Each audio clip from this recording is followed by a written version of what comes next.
to 2, Barron's Pike and the Miner. Bit of a move for Tin Healy's Pass on what's been a fiendishly difficult day to find the winners at Newcastle. Well done if you managed to find any of them at home. Money for Tin Healy's Pass for Ian McMath, that's now 8-1 from 11-1. Young Smokey's a 15-2 chance with Political Cruise.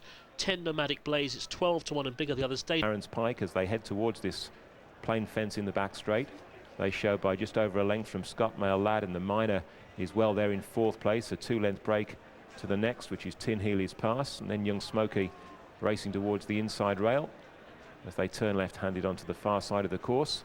And then a couple of lengths to Nomadic Blaze, having taken closer order passing the stands, been here before, is now a couple of lengths further back in the field. Political Cruise is being nudged along, and then comes Ballybow Boy, Glenfarclas Boy and Native Coal, taking 8 from home.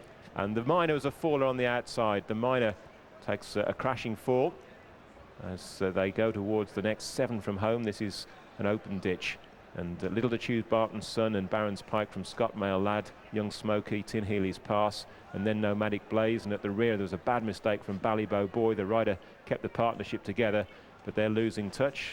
Glad to see that the Miners rider Tom Messenger quickly on his feet as they go on towards the next on the far side, and it's Barron's Pike who's been joined for the lead by Barton's Son. Scott Mail Lad still got every chance towards the outside, then 5 lengths back to Young Smokey, Tin Healy's Pass, and then comes Nomadic Blaze as they take this plain fence where Barron's Pike gave way to Barton's Son.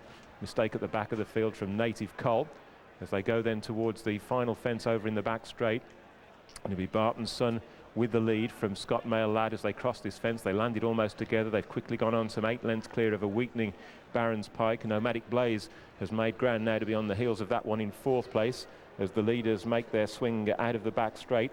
And it's Barton's Son on the outside of Scott Mail Lad. Nomadic Blaze goes through into 3rd. Then comes Barron's Pike in 4th. They're 6 lengths clear of Young Smokey. And then there's a further 6 lengths back to Glenfarclas Boy. And then Tin Healy's Pass, who's weakened right away as they swing into the straight then and go towards 4 from home, the final ditch. Barton's Son's over that one safely, a mistake by Scott Mail Lad in 2nd.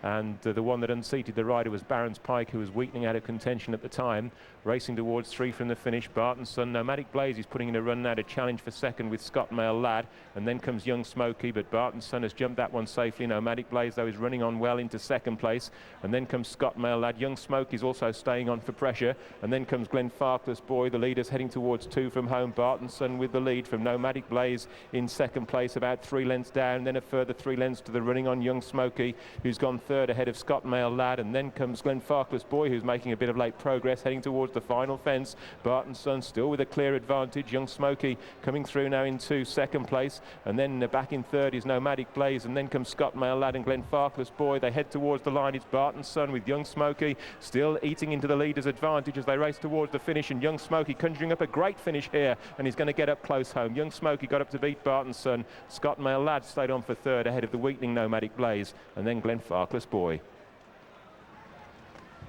7-1 in the end, Young Smokey. Heartbreak for Barton's Son backers. Looked all over the winner, jumping the 2nd last, but just got tired on that long run in. He was 2nd at 13-2 for the Ferdy Murphy yard. Back in 3rd, Scott Mail Lad at 12-1.